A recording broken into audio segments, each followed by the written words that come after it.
ಉದ್ದಿ ಜೋಳದ ರೊಟ್ಟಿ ಗಟ್ಟಿ ಹಾರ ಬಿಟ್ಟಿರಪ್ಪ ಎಗ್ರಸ್ತಿದ್ದೀರೇನೋ ಯಾಕ ಹೊಟ್ಟಿ ಬಂದೈತಿ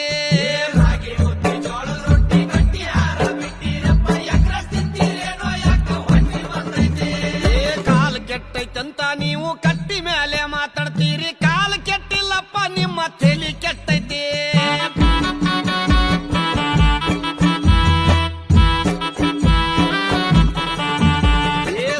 ಸಣ್ಣ ಹುಡುಗರೆಲ್ಲ ಎಣ್ಣೆ ಹೊಡಿಯಕತ್ತಾರಪ್ಪ ಹಾಲು ಮೊಸರ ಅಂದ್ರ